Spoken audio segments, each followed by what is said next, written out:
Hi, good morning, and this is Kavita Kundra, and we were on the last part of physiology, part 4, and I was very busy, that is why I couldn't take your time. So now we are doing the last one, and we will be continuing doing that. So let's start. Erythropoiesis it is a process of formation of blood cells. So process है जिससे blood cells बनते हैं, उस process को erythropoiesis कहते हैं। The precursor of all blood cell is primitive stem cell, also called totipotent haematopoietic stem cell. It is the cell capable of rapid proliferation accompanied by differentiation. This process continues till blood cells are formed and the immature cell have nucleus and capable of dividing and differentiating, but cell matures, the nucleus disappears, they still divide but don't differentiate. तो erythropoiesis क्या है? एक process है जिससे blood cells form होते हैं। इनका precursor जो है टोटिपोटेंट हेमाटोपोइटिक स्टेम सेल है। ये एक ऐसा सेल है जिससे रैपिड प्रोलिफरेशंस होती हैं accompanied by differentiation. The process continues till blood cells are formed. The immature cell have nucleus. तो इमेच्योर सेल के अंदर न्यूक्लियस होता है, वो कैपेबल है, डिवाइड भी होते हैं, डिफ्रेंशिएट भी होते हैं, लेकिन जैसे जैसे सेल मैच्योर होता है वो डिवाइड तो होता है लेकिन डिफ्रेंशिएट नहीं होता है। लीवर और स्प्लीन का भी इम्पॉर्टेंट फंक्शन है that conduct erythropoiesis through out the life. In newborn, all bones have red bone marrow. The bone marrow, which manufacture blood cells, as child grows, the bone marrow changes its color to yellow, and it doesn't manufacture blood cells. In the adult red bone marrow exists only the sternum, ribs, vertebrae, pelvis, and skull. For diagnosis, अगर आपको bone marrow चाहिए तो आप sternum से या iliac crest से लेते हैं। Regulation of erythropoiesis, what are the factors that regulate that? Erythropoietin है, it is a glycoprotein that is released from the kidney in response to tissue hypoxia. When HB of blood falls, oxygen tension also falls, and the low tension of oxygen in renal kidney lead to release of erythropoietin. जैसे ही आपका HP fall करेगा, oxygen tension भी fall करेगी। Oxygen tension के fall होने से जो renal artery है वो रिलीज़ करेगी एरिथ्रोपोietin, और it is also released by isolated kidney. It is perfused with hypoxic fluid. Erythropoiesis continues even after the removal of kidney. तो रिमूवल अगर किडनी का हो भी जाएगा then also erythropoiesis चलता रहेगा। एंड्रोजेंस की वजह से स्टिमुलेट होता है एरिथ्रोपोइसिस, एंड ऑस्ट्रोजेंस का इनहिबिटरी इफेक्ट है, तो वो रोकता है एरिथ्रोपोइसिस को। कुछ हार्मोन्स हैं like thyroxine, cortisol, growth hormone, जिनकी डिफिशियंसी से एनीमिया होता है, एंड दी स्टिमुलेट एरिथ्रोपोइसिस। जैसे एनीमिया बॉडी में हुआ तो इसकी वजह से एरिथ्रोपोइसिस स्टार्ट हो जाता है, जो इंक्रीज़ करता है oxygen consumption and promoting hypoxia. इसकी वजह से एरिथ्रोपोietin फॉर्म होता है। न्यूट्रल कंट्रोल, हाइपोथैलेमिक सेल्स जो हैं वो सेंस कर लेते हैं हाइपोक्सिया को और स्टिमुलेट करते हैं ये process. Product of haemolysis, some product जैसे ऑफ आरबीसी एक्सर्ट फीडबैक, जैसे आरबीसी बनता है उससे एक फीडबैक जनरेट होता है जो एरिथ्रोपोइसिस करता है। नेक्स्ट इज डाइटरी फैक्टर, तो एमिनो एसिड रिक्वायर्ड होता है ग्लोबिन के लिए। आपको एमिनो एसिड यानी प्रोटीन खाना ज़रूरी है, जिसकी वजह से आपका iron synthesis, vitamin B12, globin, ये सब बनता है। तो maturation of red cell precursors की तरह ये। ब्लड ग्रुप बहुत डिफरेंट टाइप्स के होते हैं। There are different types of blood groups of different individual. और डिफरेंस क्यों है? ये प्रेजेंस और absence of certain protein molecules होते हैं, जिनको हम एंटीजन भी कहते हैं, एंटीबॉडीज़ भी कहते हैं। एंटीजन आरबीसी की सर्फेस के ऊपर होता है और एंटीबॉडीज़ जो हैं वो प्लाज्मा के अंदर होता है। All individuals have different combinations. Accordingly, they have blood groups. The blood group is inherited from the children. तो blood group कहाँ से आया? Blood group आपके पास inherited होता है। There are more than 30 antigens, but in case of blood transfusion, it is very difficult to get practical help. ABO blood grouping system. The blood group depends on the reaction between antibodies and antigens. The individual, if have RH antigen on the surface of RBC are said to have RH positive. अगर आपके पास antigen है surface पे तो वो RH positive individuals होते हैं, अगर नहीं है तो RH नेगेटिव होते हैं। और कॉशेंट रेसेस में 85% of the humans are RH positive. So RH means rhesus monkey. RBC of rhesus monkey when injected into the rabbit developed into RS RBC.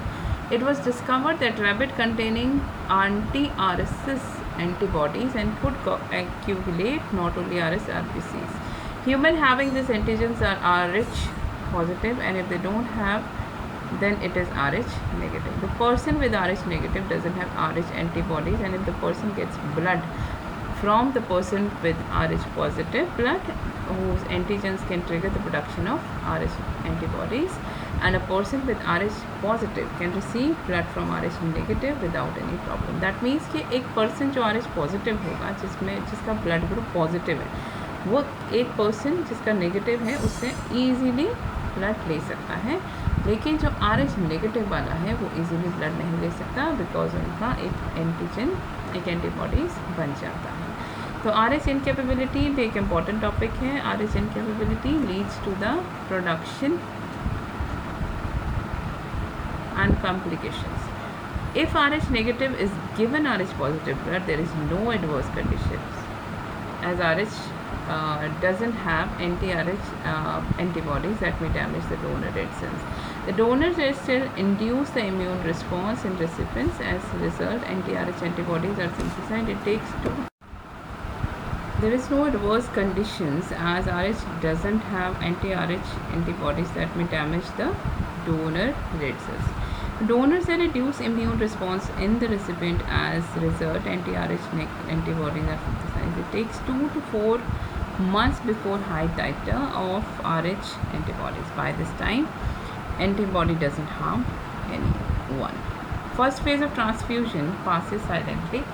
If second dose is given, then anti-RH antibodies are synthesized in proper amounts, and this dose acts as booster dose. Erythroblastosis fetalis. There is a risk of mismatch reaction during the second or any blood transfusion. Giving RH positive blood involves risk in case of young girls. The cause of complication during pregnancy. If girls happen to have RH positive fetus in her uterus anytime later, RH incapability are negligible during first pregnancy, 3% during second, and 10% during third. The reasons are mentioned below. The red cells of fetus are unable to cross normal placenta, as there has to be same abnormality in placenta before fetal red cells can enter the maternal circulation. Fetal cell may be destroyed by maternal plasma before inducing antibody response if mother is O-RH negative. That means if mother का O-RH negative, O negative blood है, and fetus is A with RH positive, the fetal red cell would be hemolyzed by our anti-A antibodies present in maternal plasma. Deficiency maternal plasma. If mother and fetus are of same group. अब एक और case है जिसमें A mother और fetus जो है same group है, लेकिन मदर जो है RH नेगेटिव है and fetus RH पॉजिटिव है. Then during second and future pregnancies, the mother gets sensitized and RH antigens of fetal blood, resulting in anti-RH antibodies that will destroy fetal RBC, causing erythroblastosis fetalis. Means कि अगर mother during second and future pregnancies में ऐसा हुआ कि अगर mother negative है and जो foetus है वो पॉजिटिव है, देन मदर सेंसिटाइज हो जाती है RH एंटीजन से और रिजल्टिंग इन RH एंटीबॉडीज़ बननी शुरू हो जाती है. तो RH एंटीबॉडीज़ क्या करेंगी, क्योंकि फीटल RBCs को डिस्ट्रॉय कर देंगे. Anaemia. Deficiencies of RBCs due to rapid cells and slow production of RBC. Hemorrhagic blood loss anemia. After hemorrhage, the body replaces plasma within 1 to 3 days, but these leaves a low concentration of red blood cells, and in chronic loss, a person cannot absorb enough iron from the intestine to form HB. Then RBCs are formed with less hemoglobin and gives to microcytic hypochromic anemia. Haemorrhagic या blood loss anaemia में क्या होता है, haemorrhage जो हो गया आपका body में रिप्लेस कर गया प्लाज्मा इजीली बन जाता है 1 to 3 डेज़ में, लेकिन इस वजह से रेड ब्लड सेल का कॉन्सेंट्रेशन लो होता है.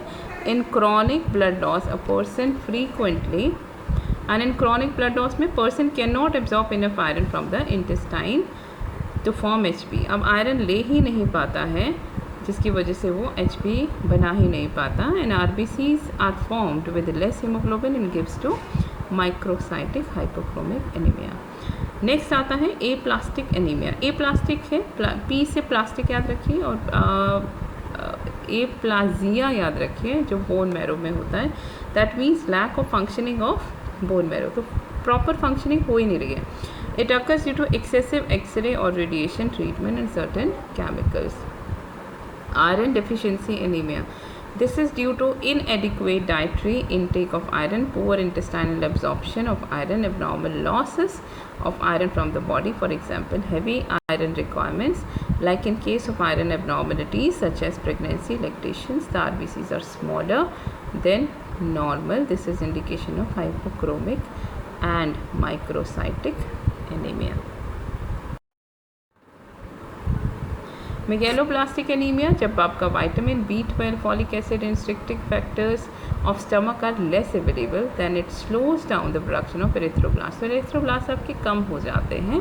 That occurs in the bone marrow. These cells grow too large with odd shapes and called megaloblast. तो उनको बोलते हैं मेगैलोब्लास्ट, मतलब बहुत बड़े हो गए हैं, ऑड शेप हो गए हैं. And the erythroblast can not proliferate to form RBCs, और इजीली वो टूट जाते हैं, तो इसको बोलते हैं megaloblastic anaemia. Haemolytic anaemia. When fragile cell rupture when passes through the spleen in hereditary spherocytosis, our red cells are spherical and small. In sickle cell anemia, cell contain HbS cause of abnormal P chain.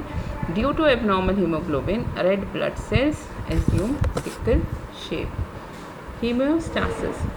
Hemostasis है, it ensures the blood to coagulate. It is a process of coagulation of blood into solid gel during injury and the free flow of blood in vessels under normal condition. It refers to the balance of physiological process which on one hand prevent bleeding after injury and on the other hand maintain the viable circulation. तो दोनों चीज़ों के लिए ये beneficial है this process of हेमियोस्टेसिस, जिसमें एक तरफ तो आपकी ब्लीडिंग रुक जाती है और दूसरी तरफ आपका सर्कुलेशन बनता रहता है. Components. Vessel constrictions. It occurs after vessel injury. It occurs to arrest the bleeding. Vessel constrictions में vessel injuries होती हैं. Platelet functions in the process involves the formation of platelet and injury site. Coagulation at this stage, fibrin net formed that stabilize the platelet in order to stop bleeding, and fibrinolysis. It dissolute blood clots. The fibrinolytic system is antagonist to coagulation system, dissolving fibrin clots and specific powerful protease plasmin. तो एक तो vessel constriction होती है जिससे आपका क्या होता है, वेसल इंजरी से अरेस्ट करना है ब्लीडिंग, मीन्स रोकना है ब्लीडिंग. प्लेटिलेट फंक्शन करता है, प्लेटिलेट आता है एंड इट फॉर्मेशन, प्लेटिलेट का फॉर्मेशन होता है इस स्टेज पे. नेक्स्ट स्टेज आती है कोगुलेशन, जिसमें एक फाइब्रिन नेट फॉर्म होता है जिसकी वजह से ब्लीडिंग स्टॉप होती है. एंड फाइब्रिनोलाइसिस होता है जिसकी वजह से फाइब्रिन जो बना हुआ है वो धीरे धीरे टूटता है और डिसोल्यूट क्लॉट को कर देता है. इसके लिए आपको प्रोटीएज प्लाज्मिन की ज़रूरत होती है. Next is disorders of haemostasis. Haemostasis के भी डिसऑर्डर्स होते हैं जिसमें फिर एक्सेसिव ब्लीडिंग का केस होता है. दिस कैन बी रेफरली डिवाइडेड इनटू प्लेटिलेट डिसऑर्डर्स और डिसऑर्डर्स ऑफ कोगुलेशन. एक होता है कोगुलेशन नहीं हो रही है, मीन्स कि वो जम नहीं रहा है खून, और दूसरा होता है प्लेटिलेट डिसऑर्डर, क्योंकि प्लेटिलेट नहीं फॉर्म होना है, उसके बाद कोगुलेशन स्टेज आएगी तो प्लेटिलेट ही नहीं बन रहा है. तो अब दो तरह की डिजीज़ेज़ हैं इसमें, that is the common ones like haemophilia and idiopathic thrombocytopenic purpura. Haemophilia में क्या होता है कि excessive bleeding due to the deficiency of clotting factor 8। तो क्लॉटिंग फैक्टर 8 होता ही नहीं है, जिसकी वजह से एक्सेसिव ब्लीडिंग होना शुरू हो जाता है, जिसकी वजह से पेशेंट को ट्रांसफ्यूजन चाहिए। उसके साथ साथ इडियोपैथिक थ्रोम्बोसाइटोपेनिक परप्यूरा वाले डिजीज़ में क्या होता है कि blood doesn't have enough platelet, वहाँ प्लेटलेट है ही नहीं। Purpura means person has excessive bruising. Next stage है आपका, next is transfusion of blood. अब पुराने टाइम में क्या होता था, पेशेंट ब्लीड करते थे so that they can get rid of foul fluid. Blood transfusions refers for the treatment into infusion of blood or blood components into individual for treatment of medical condition. Transfused blood may be homologous from donor to autologous. Blood in transfusion is usually blood in transfusion के 4 components होते हैं या 4 compartments होते हैं, you can say is the stages और types. इसमें सबसे पहला होता है कि आपका होल ब्लड ही ट्रांसफ्यूज़ हो गया। Whole blood transfusion is a very rare case.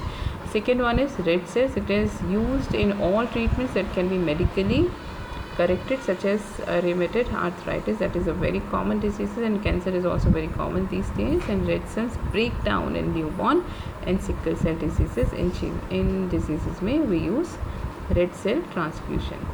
Second one is platelet transfusion, जो कि हम करते हैं बोन मेरो फेलियर के केसेस में and post transplant and chemotherapy के ट्रीटमेंट्स में और लीकीमिया के केसेस में।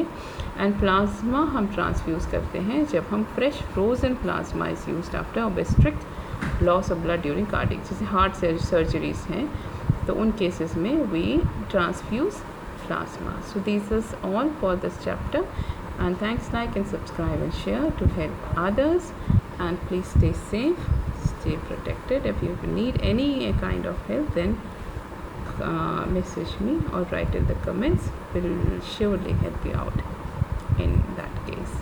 Thank you so much. Goodbye.